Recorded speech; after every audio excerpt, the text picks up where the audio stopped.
الأمور ويرزقنا رزقا واسعا حلالا طيبا مباركا فيه على هذه النيات وعلى كنة صالحة وعلى ما نوينا وعلى ما نوى شيخنا محمد نور الدين مربوع البنجري وعلى ما نوى عبد الحليم بن ويس القرني وعلى ما نوى الحبيب شيخ بن علي الجوفري وعلى ما نوى جميع مشايخنا ووالدونا سلفنا صالحون حضرات النبي صلى الله عليه وسلم بألف ألف ألف الفاتحة. أعوذ بالله من الشيطان الرجيم. بسم الله الرحمن الرحيم. قال رحمه الله تعالى ويمسح المقيم يوما walailatan, dan orang yang bermukim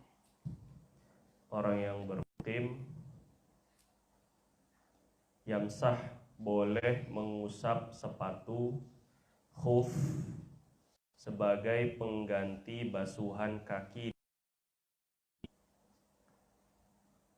yauman walailatan, yauman sehari semalam, yauman walailatan sehari semalam, atau dalam kurung 24 jam. Bahasan kemarin bahwa seseorang yang pakai khuf atau sepatu boleh tidak melepas sepatunya ketika berwudu. Nanti ketika basuh kaki hanya diusap di atas keduanya dengan setelah sempurna suci. Kedua sepatu menutupi bagian basuhan wajib dari kaki. Nggak tahu lagi halaman berapa, halaman 8 kemarin bahasa makanya. 3, kedua sepatu dari bahan, baca jangan pura-pura ente, dari bahan yang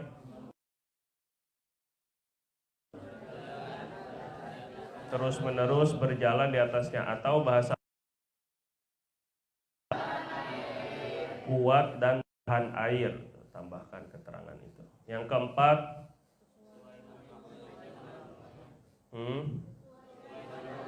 sesuai dengan waktunya, waktu pengusapan atau waktu pemakaian. Nah, sekarang kita masuk kepada bahagian sesuai dengan waktu. Memang kapan saja waktunya, berapa lama waktunya. Boleh orang nggak nyopot sepatu, waktunya tuh berapa lama, sehingga ketika wudhu dia masih boleh ngusap sepatu saja tanpa membuka sepatu. Nah, beliau melanjutkan, wa yamsahul muqim, untuk orang yang bermukim, yamsahu boleh mengusap sepatunya yauman walailatan, 24 jam. 24 jam. Nanti akan terhitungnya dari mana 24 jam, itu nanti akan ada pembahasan. Wal musafiru, sedangkan orang yang sedang bepergian. Mukim itu orang yang tinggal di satu kota lebih dari 3 hari. Itu namanya mukim. Bukan penduduk tetap.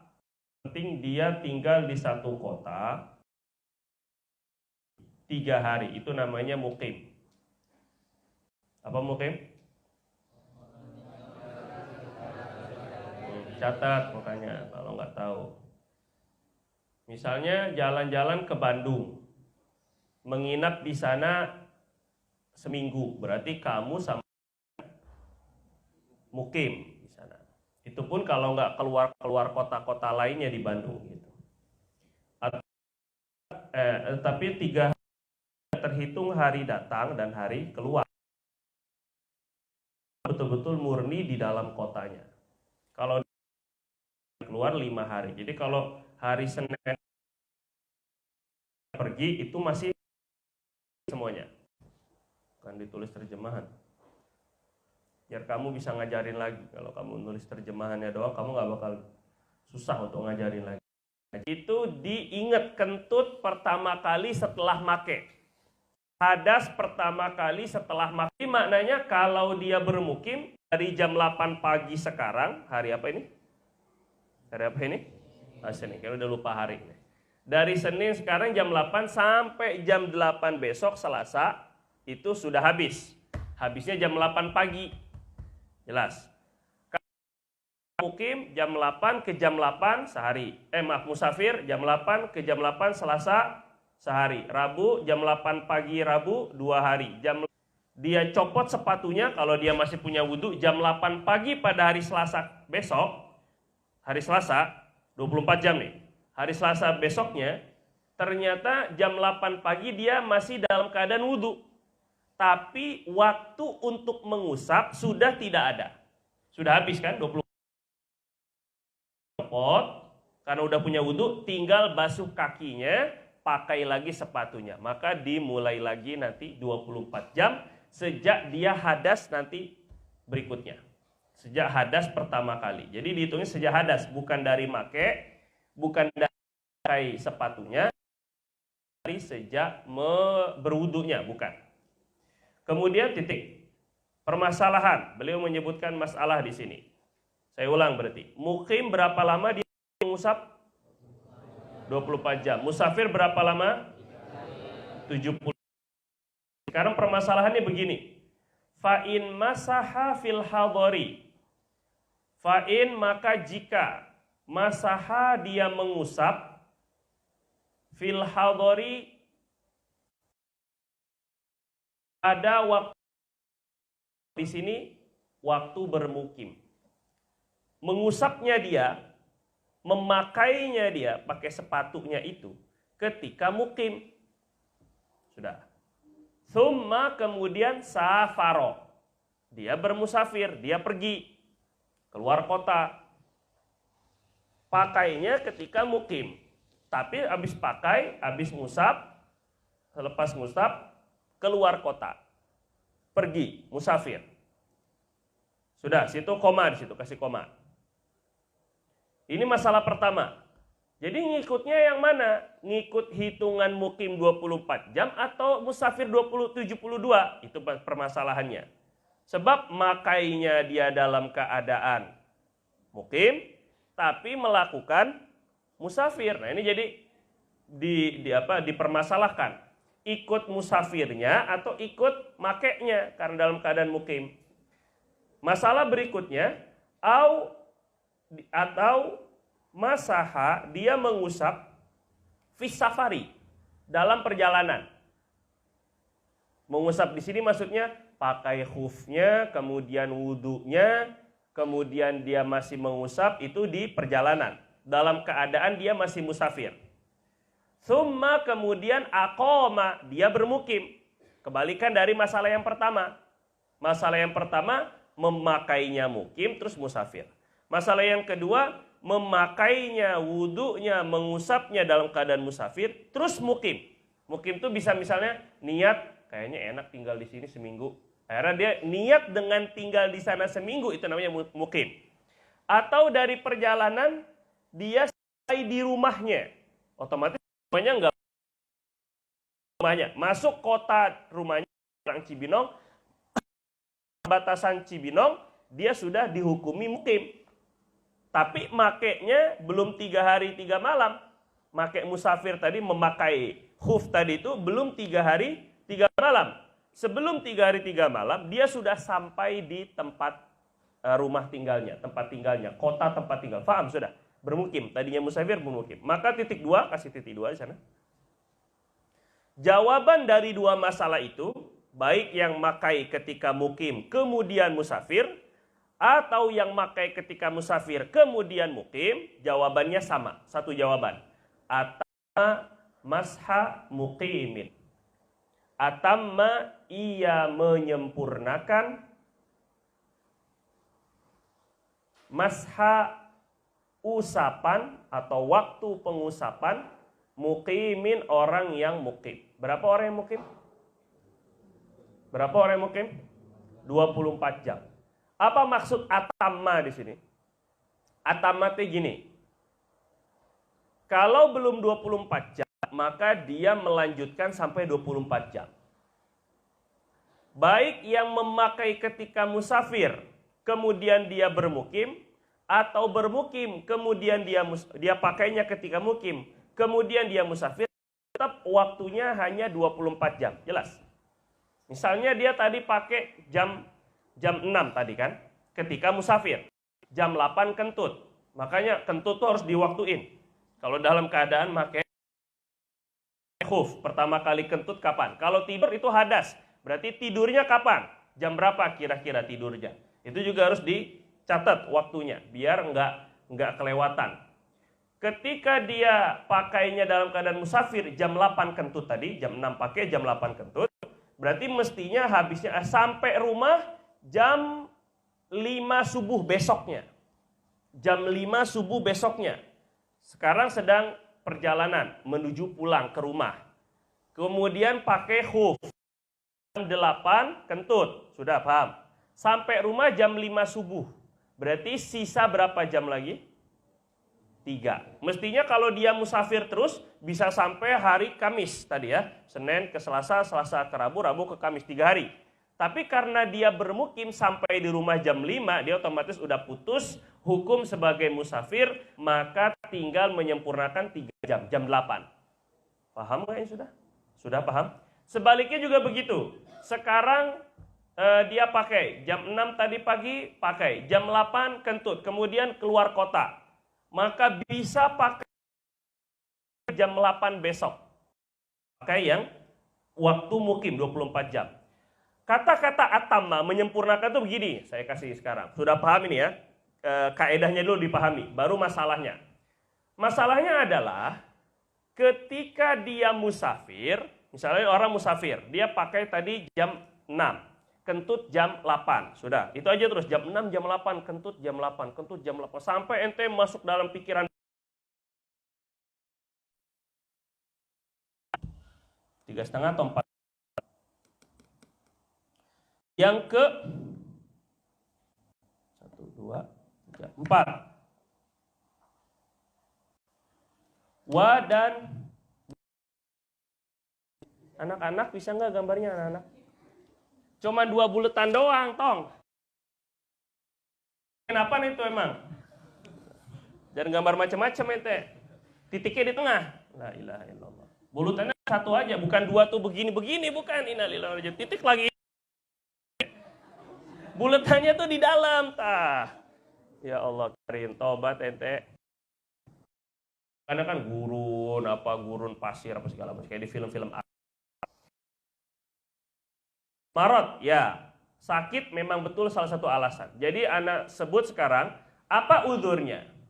Uzurnya adalah tidak mampu menggunakan air. Itu uzur yang sebenarnya. Tayamum itu uzurnya, alasan boleh tayamum adalah tidak mampu menggunakan air. Al-ajzu an isti'malil ma'. Tidak mampu itu dibagi beberapa macam. Beberapa contoh atau beberapa perincian. Tidak mampu. Tidak ada air. Nanti mau nggak sendiri catatan itu. Yang sudah belajar fikih ibadah dengan ana mungkin bisa lihat kitab ana, buku ana gitu. Kalau mau lebih lengkap. Tapi ini kita untuk mengulang, biasakan untuk mengulang memori, hafalan atau ingatan, sehingga jadi terbiasa untuk mengingat. Kalau bentar-bentar kebet, bentar-bentar buka, bentar-bentar nyontek, bentar-bentar nengok, itu memori ente nggak bakal terlatih. Makanya dulu-dulu atau anak tuh paling pantang sekali ujian tuh nyontek. Dan kita harus begitu, prinsip dulu. Kalau ujian ataupun juga ulangan, ente haram tidak nyontek. Haramkan dulu. Dalam hadis itu ada begini. Dalam hadis, man fataha babal mas'alati ja'ainaihi. Orang yang membuka pintu minta-minta ikan kemiskinannya. Orang yang senantiasa minta-minta, ngemis, ngarep sama orang, Allah jadikan kefakiran, miskin ada di depan matanya. Kalau punya rasa minta, selamanya miskin. Pegang itu. Kalau kamu mau jadi kaya, biasakan mental tangan di atas. Mental memberi, bukan. mental mengharap. Itu akan jadi sama dengan belajar. Kalau terbiasa mentalnya mental ngebet, atau ngebet ya, kebet, pura-pura ke kamar mandi, padahal ada kitab diumpetin. Wah, itu dulu ketika ujian pondok tuh begitu. Juga contek bikin apa catatan di tangan lah, di mana, di peci, tau-taunya ada jimatnya, macam-macam lah pokoknya itu. Ini nggak usah ditanya, ada aja pokoknya, macam-macam. Atau biasa nanya sama temen. Kalau nggak sih nggak nyontek, cuma nanya sama yang depan. Lah sama aja orang lagi ujian, nggak ada kerjasama. Tapi kalau kamu memastikan bahwa diri ini, kalau kamu mau pintar ya, kalau kamu nggak mau pintar sih silakan. Selamanya Allah jalan mata kamu, sama kayak orang biasa mentalnya mental mengharap ke orang. Itu mental kuat, artinya saya tidak akan mau, pokoknya saya untuk melihat buku ketika ujian khususnya. Otak. Ente akan memacu pikiran ente untuk menghadirkan jawaban. Kalau nggak ketemu ya sudah, setidaknya itu ada hasil usaha ente sendiri, puas. Tapi kalau seandainya ente nyontek, apa yang dibanggakan? Wah, ente itu punya orang, itu bukan hasil kerjaan ente, apa yang ente banggakan? Nggak usah bangga. Apa yang ente banggain, kalau itu bukan punya ente, nggak ada kebanggaan. Perlu sekali kalau ente mau jadi pintar. Jadi biasakan begitu. Nah sekarang kita di sini kitab matan itu nggak selengkap kalau di syarah ataupun juga penjelasan. Maka sekarang ente catat. Dengan mencatat banyak organ yang akan teraktifkan. 1 tangan, 2 mata, 3 otak. Paling tidak semuanya aktif tuh. Tangan, mata, otak. 3 organ langsung aktif dalam ketika kamu menulis. Jadi jangan malas-malas menulis maklumat atau ilmu. Sebab kalau sudah dia malas, kalau kamu sudah malas, maka sudah dan remeh dan murah. Sehingga ilmu nggak bakal datang lagi ketika kamu perlukan. Nah, ini penting. Anggap ilmu itu mahal. Sekaya apapun orang ngelihat emas di jalan, diambil. Sekaya apapun orang ngelihat duit 50.000 di jalan, diambil. Dipungut, paling tidak minimal tanya punya siapa, nggak ada yang ngaku udah masukin kantong. Ente punya duit banyak, ngelihat 100.000. Kalaupun kita punya ilmu banyak dan sudah tahu, tetap saja ambil karena melihat ilmunya itu berharga. Catat, jelasin ya, sebagai bentuk kemuliaan dan penghormatan kepada ilmu. Kemudian tadi tidak mampu menggunakan contoh atau beberapa perincian. 1, tidak ada air. Nah, nanti akan ada syaratnya, ada harus mencari air itu tadi. Yang kedua, tidak ada air. Yang kedua, ada penghalang untuk mengambil air. Apakah itu hewan buas, apa tuh orang nagih utang, tuh lebih buas dari hewan buas tuh. Wah, ada yang nagih utang tuh, itu lebih buas, lebih menakutkan dari hewan buas. Ataupun juga ada musuh atau takut dibegal, dirampok kalau ngambil air ke sana. Yang ketiga, ada air hanya cukup untuk minum. Ini cara tidak mampu, bentuk tidak mampu menggunakan air, yaitu ada air hanya cukup untuk minum. Nah, minumnya itu minum hewan yang dihormati dalam syariat, itu nanti penjelasannya panjang. Jadi yang penting buat minum. Cukup ada air. Kalau dipakai buat wudhu, nanti minumnya buat pakai apa, tayamum minumnya, nggak ada, kebalik. Atau kemudian yang keempat 5. Keempat, sakit. Sakit yang jika menggunakan air akan ada bahaya. Itu tuh ringkas sekali tuh. Jika menggunakan air akan ada bahaya. Menurut kedokteran, bukan menurut tetangga ente.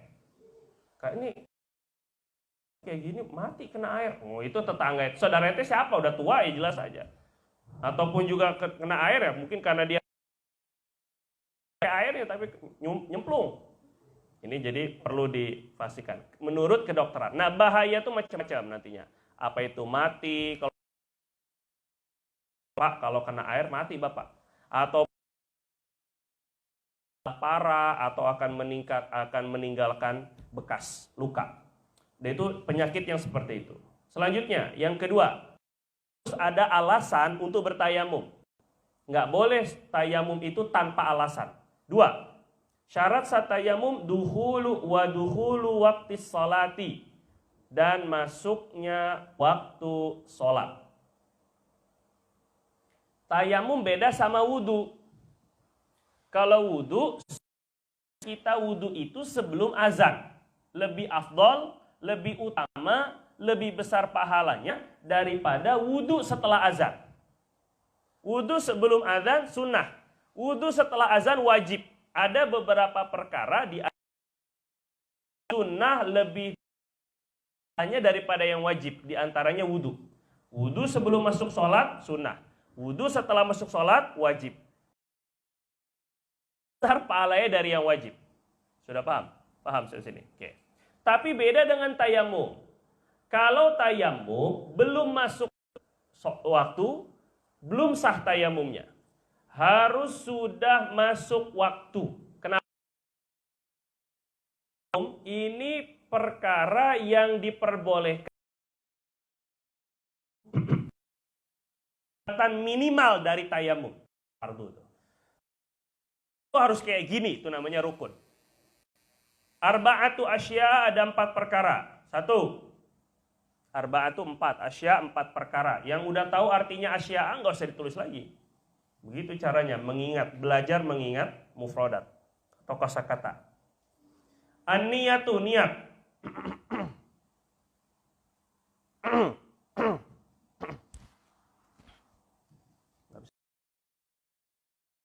Wa mashul wajhi, niat. Dan mengusap wajah. Niat itu di mana? Di hati, jelas. Untuk tayamum tetap semua niat tempatnya di hati. Lafaznya, pembahasan niat. Saya niat tayamum untuk memperbolehkan sholat fardu. Yang nggak tahu tulis. Nanti kamu tayamum aja nggak tahu lagi niatnya kayak mana. Salah. Mau disama-samain kayak wudu. Saya niat tayamum, nawaitut tayamum, kalau mau pakai bahasa Arab, nawaitut tayamum listibahati. Perbolehkan sholatil fardi, sholat fardu, sholat wajib. Saya niat tayamum untuk memperbolehkan sholat fardu. Nawaitut tayammum, tayammuma, listibahati, tak marbutoh, sholatil fardi atau fardis sholati, sama saja. Nggak bisa bahasa Arabnya, tulis bahasa Melayu. Maksudnya nawaitu, N-A-W-A-I-T-U, nawaitu. Kalau nggak bisa bahasa Arab.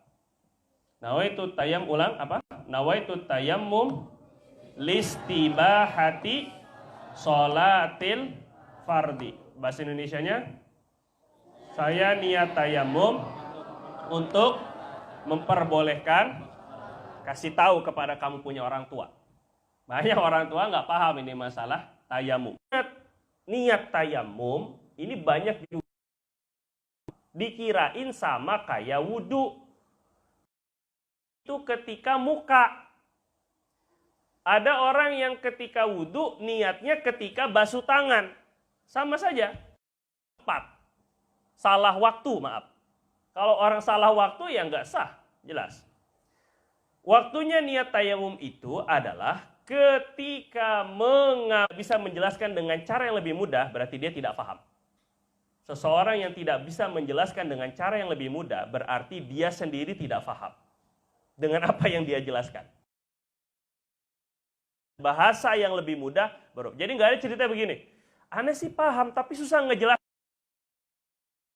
Nggak ada begitu ceritanya. Ana susah, bilang aja lupa. Bilang aja nggak paham, segala pura-pura. Kayaknya pokoknya susah deh dijelasin. Itu nggak bisa berarti nggak paham. Jelasin ya, takaran paham seseorang itu bisa menjelaskan dengan bahasa. Jelas? Nggak berani jawab ente. Jelas? Insya Allah dong, innalillah. Hiburlah aneh sekali-kali walaupun agak sedikit dusta, innalillah ente. Oh, ente. Masukkan kebaikan, kebahagiaan kepada hati orang mukmin kan ibadah ente, innalillah. Bilang aja dulu bisa. Itu susah banget. Yang kedua, wa mashul wajhi. Mengusap wajah. Batasan wajah sama seperti muka. Semua areanya sama seperti muka wudu maksudnya. Muka wudu. Ketika wudu, batasan muka sama seperti batasan tayamum, sama. Cuma bedanya tidak ada yang di menyela-nyela maksudnya masukin ke dalam kulit itu tidak ada karena nggak sama kayak air. Kalau orang kumis ditaburin, kasih tepung dikit, goreng. Jelasin ya. Nggak ada. Kalau air wajib masuk. Kalau tembuk ditiup. Sekalian. Enggak. Tip. Berurutan apa? Mengambil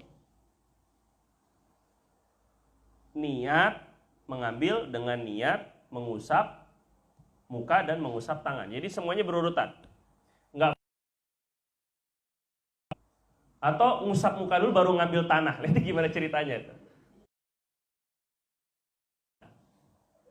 Antara ngambil, ngusap, niat, ambil, niat, ngusap muka, dan sunah-sunahnya. Salah satu asya ada 3 perkara, sunah-sunah tayamum. 1, at-tasmiyatu baca basmalah, sama seperti wudu. Wa taqdimul yumna, dan mendahulukan yang kanan, alal yusra, daripada yang kiri. Sudah. Wal muala, dan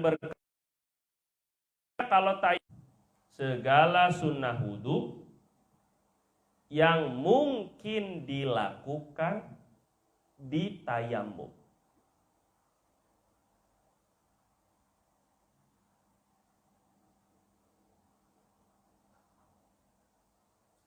Kecuali atau selain men-3-kalikan. Selain taslim. Susu full cream. Nah, itu mau bikin apa nggak tahu dah. Ini tercampur, tanah itu tercampur dengan hal-hal selain tanah. Intinya begitu. Maka tanahnya sudah tidak lagi murni. Mungkin ente pengen, aduh kalau tanah doang kayaknya kurang masker. Jadi sekalian maskeran kamu campur pakai bedak ketek. Jelas sekalian biar wangi. Nggak bisa.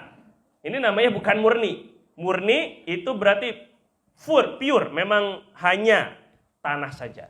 Kalau kecampur semen, kecampur pasir, kalau di sini pasir. Pendapat yang kedua, pasir masih boleh dipakai tayamum selama ada debunya. Kan pasir itu bukan tai kucingnya ya. Ada debunya. Pasir yang basah, yang hitam, yang sedang basah nggak bisa pakai buat tayamum. Tapi pasir kering, pasir pantai itu bisa buat tayamum. Enak, jelas. Titik 2, lam yujzi. Maka tidak mencukupi. Artinya tidak sah sebagai tayamum. Kalau tercampur dengannya semen ataupun pasir atau hal-hal yang disebutin tadi, susu, bedak, tepung, maka tidak mencukupi. Berarti syarat yang memiliki lahu yang ia memiliki. Hubarun, debu, jadi tanah yang ada debunya.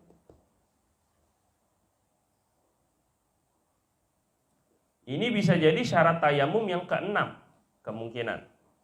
Atau salah satu penghitungannya adalah digabungin antara tolabul antara ta'azzur isti'mal dengan i'wazu. Itu digabungin penggabungan cara penghitungannya. Tapi yang jelas turabut tohir lahu hubar ini juga salah satu syarat. Tanah yang suci, berarti tanah yang suci itu bukan najis. Lawan dari suci, najis atau mutanajis, bercampur dengan yang najis. Tanah yang najis contohnya ada remehan dari tai keras. Tai yang sudah mengeras kemudian hancur jadilah tanah. Paham? Ini tidak sah dipakai buat tayamum karena tanah ini najis. Atau tanah tapi ada tainya, tercampur sama tai-tainya atau sama air kencing. Maka ini tanah yang mutanajis. Ini juga nggak bisa. Lahu gubar, ini syarat yang kedua dari tanah. Jadi tanah itu punya beberapa syarat. Satu, tohir, suci. Tanah untuk tayamum. Satu, tohir, suci. Anggaplah turab ini mubtada baru. Tohir ini naatnya kan. Tohir, suci, satu. Dua, lahu gubar, memiliki debu. Tanah memiliki debu. Ya, banyak kekeliruan ataupun juga kesalahpahaman untuk mengenai tanah ini. Tanah yang memiliki debu itu maksudnya apa? Tanah kering. Kalau tanah basah, ini nggak bisa dipakai tayamum. Tanah yang becek, apalagi becek, tanah liat gitu, udah mau jadi patung, nggak boleh jelas. Tanah yang punya debu itu artinya tanah yang kering, yang ngeres. Apa? Ngeres. Yang ini. Bukan kasar, yang apa bahasa Indonesia yang ngeres itu apa? Hah? Yang nggak enak dipegang tuh, apa? Nggak tahu kan ente? Oh, bukan orang Indonesia, lah. Orang Sunda ente, bukan orang Indonesia ente. Apa ini? Yang itu pokoknya. Pokoknya yang itu, yang ada ininya. Terasa itulah kotor-kotor gitu, yang terasa agak kotor-kotor. Ini, so muka ente, nah itu lebih kurang begitu. Agak ada rasa ininya. Ngeres itu dia. Nah, terus itu namanya gubar itu. Maknanya kalau tembok, nah ini nggak ngeres, nggak bisa jadi buat tayamum. Tapi kalau jendela mungkin atau tembok yang udah lama nggak dibersihin, pegang ngeres. Itu yang bisa buat tayamum itu gubar, itu nih gubar. Jadi ada bedanya tuh. Debu tuh yang kayak mana tuh? Yang kayak gimana tuh debu itu? Yang kayak gitu. Yang ada ngeresnya itu namanya gubar. Nah, kalau tanah yang nggak ada gubar tuh yang gimana? Kan di sini beliau tanah yang suci yang memiliki gubar, yang memiliki debu. Yang gimana? Tanah basah. Tanah basah itu bukan ngeres, tapi emang tanah-tanahnya ngikut sekalian semuanya. Itu bukan debu namanya. Jelas ya? Jadi yang bisa pakai buat tayamum yang ada debunya, yang ngeres itu. Yang ketiga, syarat tanahnya itu, jadi kamu boleh debu mobil misalnya, di ini, wah ngeres, bisa buat tayamum tuh, bisa cemong dikit.